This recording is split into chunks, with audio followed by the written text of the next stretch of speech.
పని ధ్యానంలాగా చేయడం. ఎప్పుడైనా మీకు మీ మూడ్ బాగాలేదు అనిపించినప్పుడు మీరు చేసే పని పట్ల కూడా అది ఆసక్తి ఉండదు. అలాంటప్పుడు మీరు పని మొదలుపెట్టే ముందు 5 నిమిషాల పాటు గాఢంగా శ్వాసను బయటకి వదలండి. శ్వాసతో పాటు మీలోని అయిష్టతని గాఢంగా బయటికి పంపించేస్తున్నట్లు అనుభూతి చెందండి. ఫలితం చూసి మీరు ఆశ్చర్యపోతారు. 5 నిమిషాల్లో మీరు మామూలు మనిషిగా అవుతారు. మీ నీరసం నిమిషాల్లో మాయమవుతుంది. మీరు మీ పనినే ధ్యానంగా మార్చవచ్చు.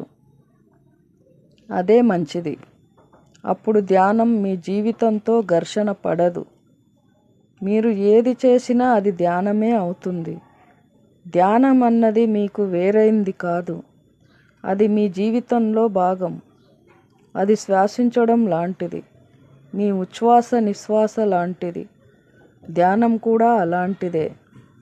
అది కేవలం జాగృతను ఒక చోట నుండి మరో చోటకి మార్చడం. అంతకు మించి ఏమీ చేయాల్సిన పని లేదు. మీరు నిర్లక్ష్యంగా చేస్తున్న పనుల్ని శ్రద్ధగా చేయడం ప్రారంభించండి.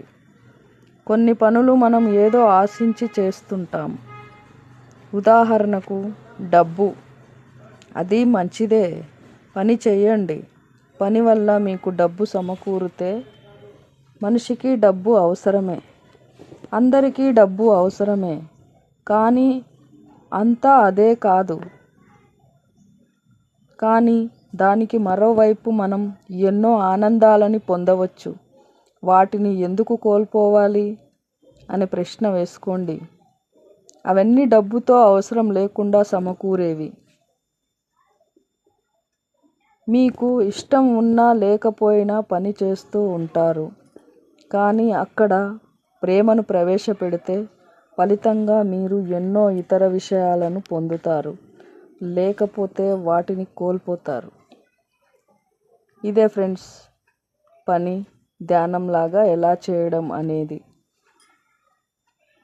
మీకు నా టాక్స్ నచ్చినట్లయితే లైక్ చేయండి, షేర్ చేయండి, నా ఛానల్ సబ్స్క్రైబ్ చేసుకోండి. Thank you friends.